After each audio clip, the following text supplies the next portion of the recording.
think I would have gone for a Spire and gone for Mutalisk, because I think that Nalra does not have a lot in the way of defenses. He's only putting up his cybernetics core now, and July was in Nalra's base not too long ago, so he had to know that Nalra didn't have much in terms of defenses. So he should really have gone for that Spire, and even with the cybernetics core, I think July with his 3 hatchery build could have ended the game there and then, and I think July should have gone for the Spire. I think going for Hydralisk, he's probably giving Nalra a chance to come back in this game. That being said, I'm not sure what Nalra is going to have that's going to stop kind of a 3 hatchery Hydralisk lurker attack. He's only started his cybernetics core now, so that means that, you know, his cybernetics core isn't even finished yet, and he's only got a couple of gateways. So even if he has Dragoons, I don't think he's going to have enough to stave off the next attack. I think July needs to conserve his Zerglings. He's going again. I think he's just trying to keep Nalra in his base, keep him pinned back, and maybe try and harass him. If July can pick up some of these probes, that'll do further damage to Nalra's economy. But he's pulling back wisely. I think July needs to conserve those probes till he has a few more Hydralisks, and I don't think even July needs to wait for lurkers. I just think a Hydra Ling attack at this point will do it. Will do the game. Nalra is starting up across a Stargate there. I'm not sure what the purpose of that Stargate is going to be. I'm not sure what he thinks he's going to achieve with that. I mean, he might harass July into keeping his Hydrolist back a little bit. But what Nalra needs is a Reaver or a Templar. But I guess Nalra knows he doesn't have time to get that anyway. But it doesn't matter. July is going up with his Hydralisks, and as I said, he doesn't need lurkers, so he's just going to go with the Hydralisk and the Lurker Ling. He's just going to go for Hydra Ling, and that should be enough to really overcome Nalra's weakened defenses. Nalra doesn't really have much, and July can actually just stand there and pick off. He can just pick off that Nexus in Nalra's expansion without Nalra being able to do anything about it. So July just tightening his grip on this game and closing down Nalra's options and going for the right strategy here. So I think you know, I guess it's turned out to be a little bit disappointing. I would have hoped for more of a contest. Nalra went for a bit of a risky strategy with that rush, which did not unfortunately pay off for him.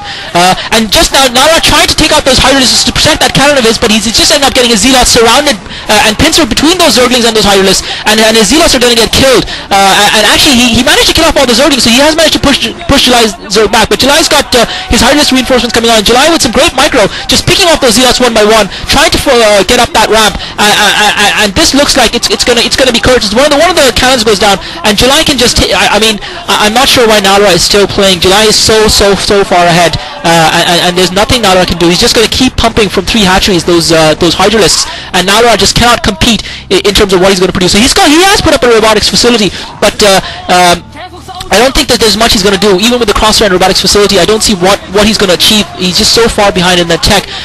Nalra now forced to bring his probes up to fight. July's got 5 Hydralisks there, and he's just picking off that cannon just as it warps in. There's just probes fighting those 5 Hydralisks, and he's got more reinforcements arriving by the second. So Nalra just being wiped out now. He's just his game is being ended here, right here. July is just finishing the game off. Nalra refusing to concede, even though it is absolutely hopeless at this stage. And finally, with his probes destroyed and no hope of recovery, I think that hope was gone long ago.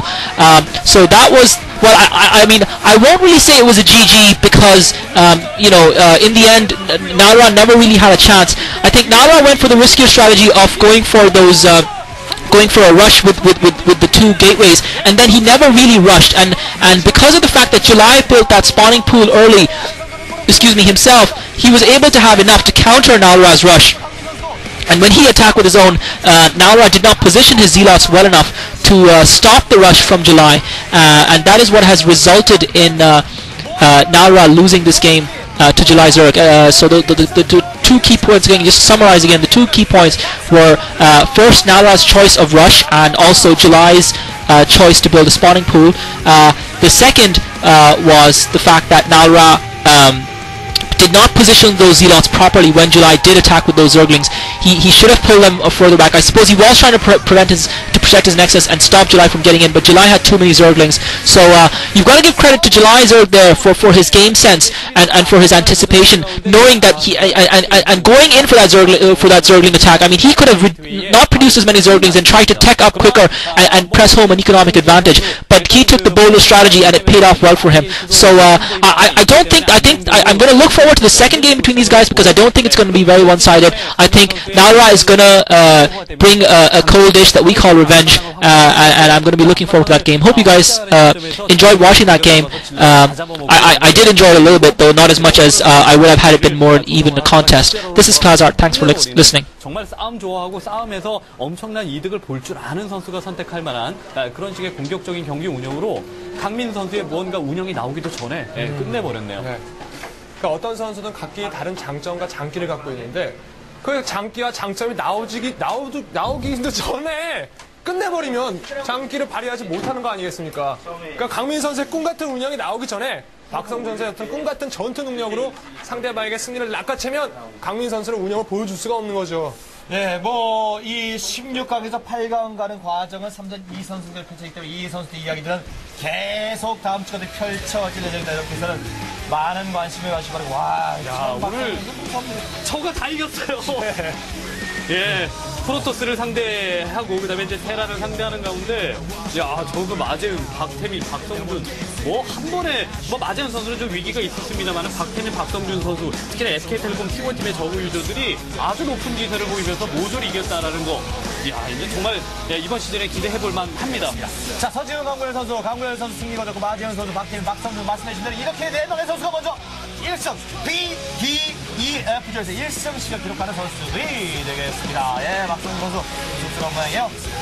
자, 이제 이렇게 돼서 이제 모든 선수가 한 번씩 경기를 펼쳤습니다. 16명의 선수가. 그래서 1대 0으로 앞서가는 선수가 있고 0대 1로 뒤지고 있는 선수가 있습니다. 이주영, 강구열, 최현성, 마재훈, 김태경, 박정호, 박성준, 박태민 선수가 있고 앞서가는 선수고 나머지 선수들은 다 뒤지고 선수입니다. 이렇게 얘기가 끝났냐? 이 경기로 끝나는 것이죠. 하지만 이제 다음 경기도 기다리고 있습니다. 자, 이렇게 눈여겨봐셔야 됩니다. 6월 7일에는 이주영 선수와 박성원 선수, 먼저 이주영 선수가 앞서고 있죠. 이 선수 경기가 먼저 1경기고요. 승부가 나면은 다 다음 주에 넘어갑니다. 자, 이성훈 선수와 최현성 선수의 경기. 자, 이성훈 선수가 과연 이때는 어떤 걸 준비할지 목요일입니다. 2세트 원투와 3세트 원투 그렇게. 그리고 오늘의 경기 이어서 일단 이야기가 이어진다. 송병훈 선수 반격이 되니까요. 역시 2, 3세트 경기가 이어지겠습니다. 목요일입니다. 자, 그리고 마지막 경기는 방금 경기를 펼치는 박성준 선수와 강민 선수가 이 프로토스와 저그의 두 한 매치에서 경기를 펼치게 되겠네요. 역시 목요일입니다. 2, 3세트 여러분들 관심을 하시기 바랍니다. 그래서 돌아오는 목요일에는 맥시멈 8경기, 미니멈 4경기입니다. 이렇게 풍성하게 즐길 수 있는 경기가 준비가 되겠습니다. 아무래도 맥시멈으로 갈 가능성이 높은데요. 예, 두 번째 세트에서 끝나면 끝나지만 만약에 이제 1대1 동률이 되면 바로 3세트를 진행합니다. 네, 그렇습니다. 이렇게 경기가 진행이 되기 때문에 분명히 이 첫 번째 세트를 보시는 분들은 2탄 이기가 안 갈 수 없지 않겠습니까? 여러분들 함께 해주시자는 의미에서 중요한 경기를 모두 마칠까 합니다. 지금까지 게임 열치 이후 도움 말씀에 이승원, 이병준, 진행, 캐스터, 김철 모든 방송 도움팀을 통해 다시 보실 수 있습니다. 여기서 마칩니다. 여러분 안녕히 계십시오. 고맙습니다.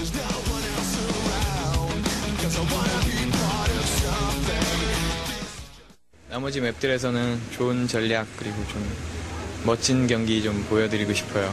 군대의 날짜는 25일로 정해져 있고 그 경기까지만 하는 걸로. 컴퓨터랑 한 두세 개? 그래서 제가 빌드를 짠 거를 계속 해봤어요. 좀 운으로 게임이 됐잖아요. 그래서 구애가 많이 남을 것 같은데 이상 경기는 구애 없는 게임 했으면 좋겠어요. 저번 시즌이랑 좀 비슷한 구도로 가고 있는 것 같아요. 개인 리그는 좀 잘했고 프로리그는 좀 못했고 제가 2군방에서 게임했는데 창기가 좀 제호 스타일을 해준 것 같아요. 정말 고맙고 제호야 이번 1경기 정말 아쉽게 끝났는데 너도 좀 아쉽다고 생각할 거야. 꼭 좋은 경기 펼치고 끝나면 서로 악수나 뭐 포옹 같은 거 할 수 있도록 하자. 제호나 저나 많이 응원해주세요.